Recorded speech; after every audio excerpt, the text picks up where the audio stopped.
So today I did not bring my electronics, so you'll see here in a second I use my redneck version of a depth finder. That tells me probably whether or not I can use my stick anchor, and so you'll see me actually use the anchor wizard for anchoring here in just a bit. But at any rate, one of the things I decided to do was really concentrate on some of the mid-lake coves. Rather than going all the way back up the creeks or hit any kind of more of the main lake points. And I decided to do that because I know sometimes in the fall you'll have fish that'll be in transition and use those mid-lake coves to, herd bait fish and then come in and feed. So I picked the side that was kind of the windward side. So, in theory, like bait fish and stuff like that would be blowing up into these coves. And, maybe the fish would be using those banks to corral them. So I started off with a chatterbait and a jig and just really didn't get anything going pretty much from the get-go. This day was an absolute grind, to be totally honest with you. Between fighting the wind, which I finally just gave up on and tucked into some of the bigger coves to get away from the wind. And, basically just throughout the day, I could not find any type of a pattern. No consistent bites. And I really think without the electronics, this was just going to be a tough day.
So one thing I do want to point out here is that, the last time I went to this lake and caught any fish, there were fish kind of hanging out in some of the buckbrush up towards the bank. And so I really wanted to concentrate on trying to hit those, wood and lay downs, buckbrush and stuff. And so you'll see me throughout this video actually try to work on fishing skills, like casting and pitching and flipping, those kind of necessary skills that I should have developed as a fisherman by now, but haven't. But, so what I'm going to do throughout the video, you'll see, is really work hard on trying to especially work on my pitching technique. And so, it's, of course, mixed results there.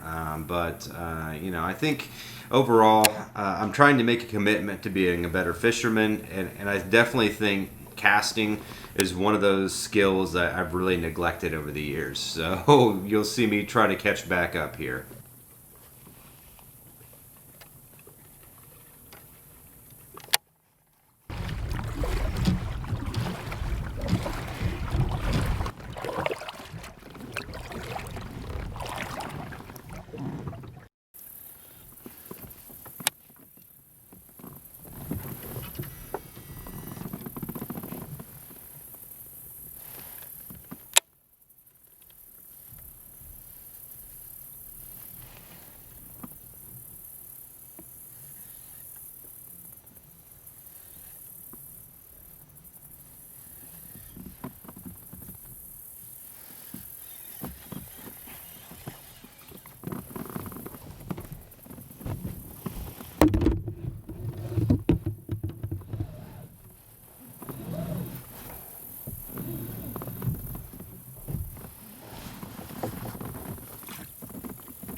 Wow.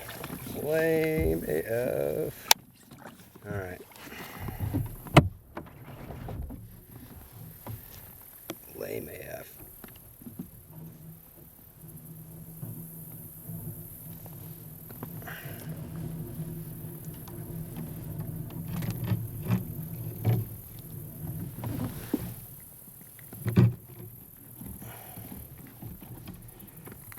Let's see, this little dude hit it pretty hard, but that is first and foremost a little dude.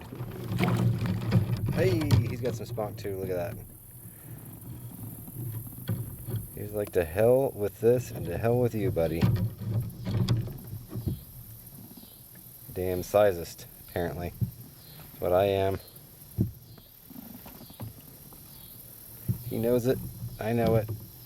I'm not gonna apologize. Well, I didn't get skunked. Did not get skunked, bitches. I did get backlash though, like crazy. God dang, dude. Oh, great. Boy, this motherfucker. Oh, dang it.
All right, well, I'm back out here at Longmire again today. I have, for whatever reason, just set my will upon this lake, and so far the lake is whooping my ass. I don't think I've gotten skunked except for the first time I've been here, but the other 2 times I've been here, and well, other 3 times I've been here and not gotten skunked, it was nothing to write home about, people. So, you know, basically I think this lake is a good kind of test bed for me to start to, you know, look at trying to figure out where bass are going. It's got enough variety to it, and it's got enough size to it that I think the fish probably do, you know, move in patterns. It's not so small that, you know, you can't just, you know, come out here and you know, just luck into fish because they just happen to be kind of moving around in front of you. I think you have to have at least a little bit of forethought about where you're going to go, but it's not so small, or it's not too big, excuse me, that you know, if you need to change thought processes, change patterns, try something different, you can paddle and get to a spot where you can do that from. So you know, the last time basically I tried fishing kind of mid-lake, you know, hitting some of the points around the coves, thinking that, you know, maybe the fish would still kind of be hanging back some. Water temperature right now is 73 degrees. We're still consistently having highs in the mid to high 80s a lot of days. Today it's like 88. Lows in the 50s at night. So, you know, and it seems like it's going to be stable that way for at least the next couple of weeks. A little bit warmer than what you'd expect for October, but you know, that is typical for Oklahoma. You know, you may get some warmer months, and that pattern may stick around for a while. So we'll see what I can find here. You know, basically my thought process again is you know, to initially try shallow, kind of focus on this main creek channel that runs back further, and see if I can find fish kind of hanging out around it. And then if I can't, then I'll pull back out to the, you know, kind of more like the main lake points and see if I can find fish hanging off of those. So I don't know, man. I don't know. I don't know. I may catch fish today. I may completely strike out. No clue. None. None.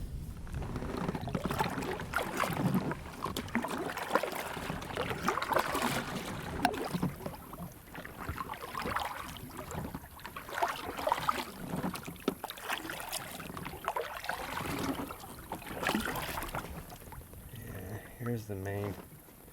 Okay, so I'm back out on the main channel again here.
Oh, I think it worked. I think the bait changed worked, guys. Oh, shit. How big is this thing? Okay, not huge. Not huge. I don't think I'm going to panic and get the net, but god dang. All right. Okay. You know, I've been working through this creek here for, I don't know, God, like an hour. And finally, came up with a nice one. There you go, right there. Okay, with it. Fat dude. All right. Here you go, buddy.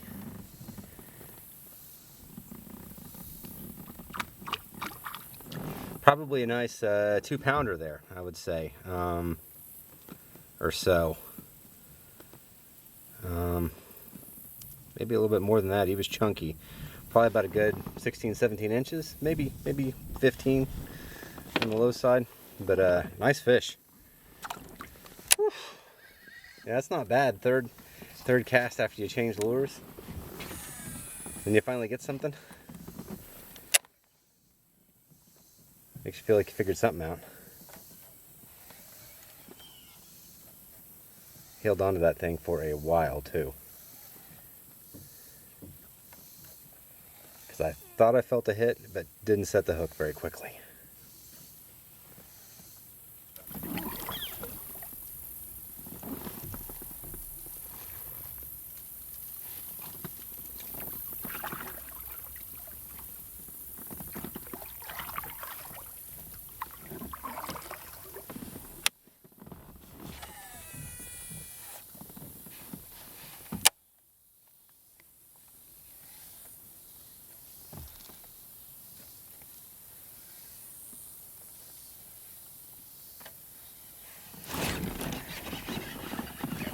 Snap, here's another one. Oh, this feels strong.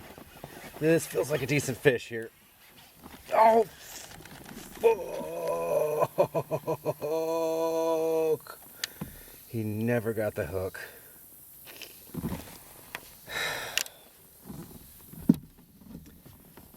He never even got the hook. Unbelievable. Okay. You know what? This hook is too small. Oh, dude, that was a nice fish. That was a nice fish.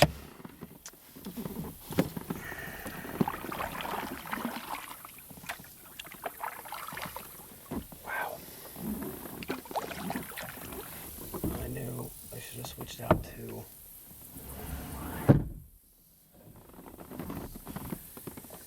So I should have switched out to that 6/0.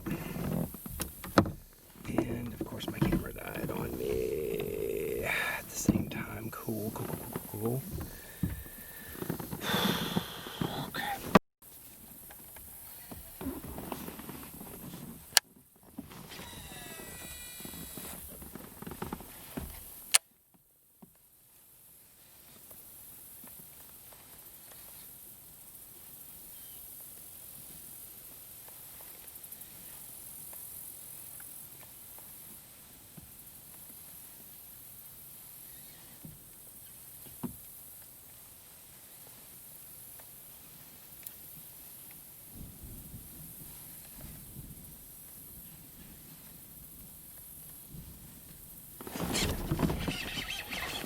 Oh, nice. Oh, yes. Nice, man. Nice. All right. Dude. Yes. All right. Oh, dude, this is a chunk.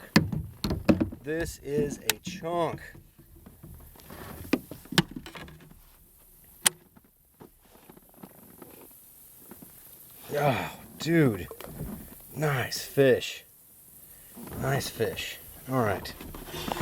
Got that deep, too. Ah, there we go. Oof, boy. Didn't get it that deep, but man, he is really bleeding. So this is a really nice bass right here.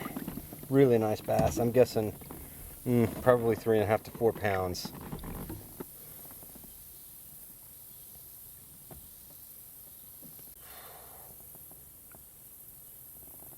Man.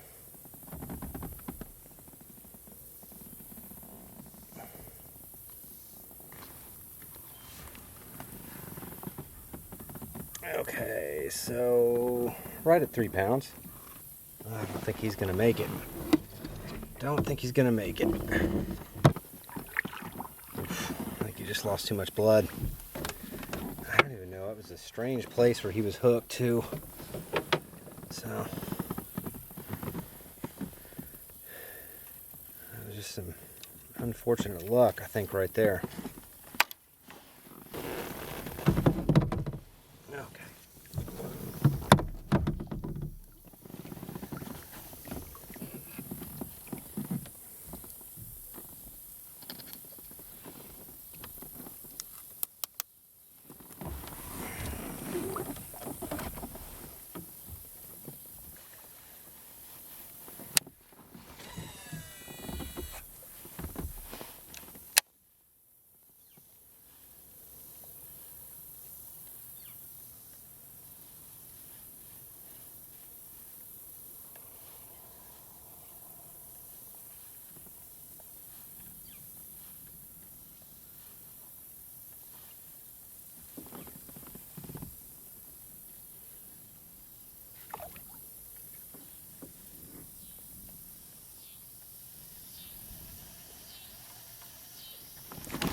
Snap, son.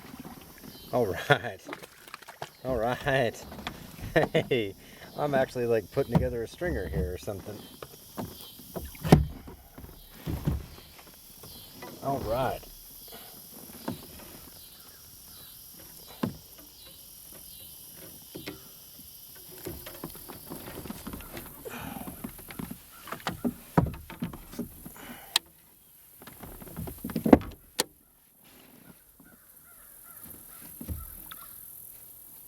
God, this is an absolute gaff of a freaking hook, man. This thing is no joke. It is not missing on these fish.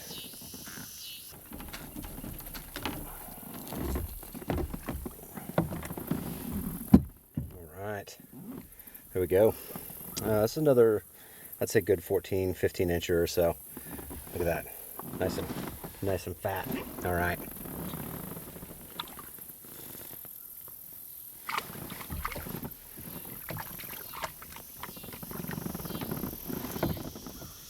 So, two things I've noticed. Every fish I've caught has been along the west bank. And I think there's a couple of reasons for that. I think number one, the channel runs closer to that side. So I think that's influencing the bass setting up there. But then number two, I think the other big part of that as well is that that part got shadier earlier today.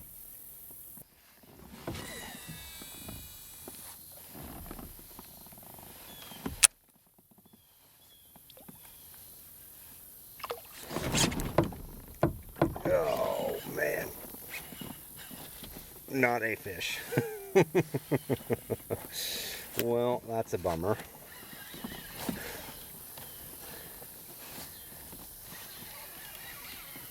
Going on a log sleigh ride here. Man, the way that thing's set, man, I thought for sure I had a fish on, but it is just a big log. Just a big log. And I'm just a dope for setting a hook into it.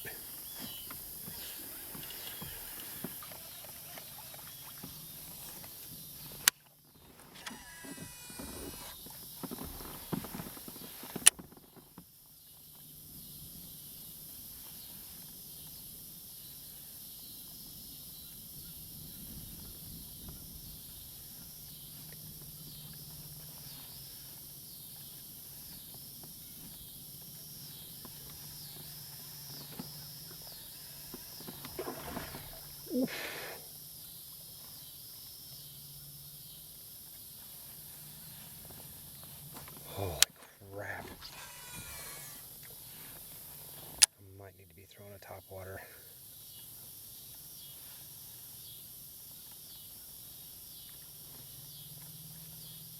That was a good blow up there. Like a really good blow up.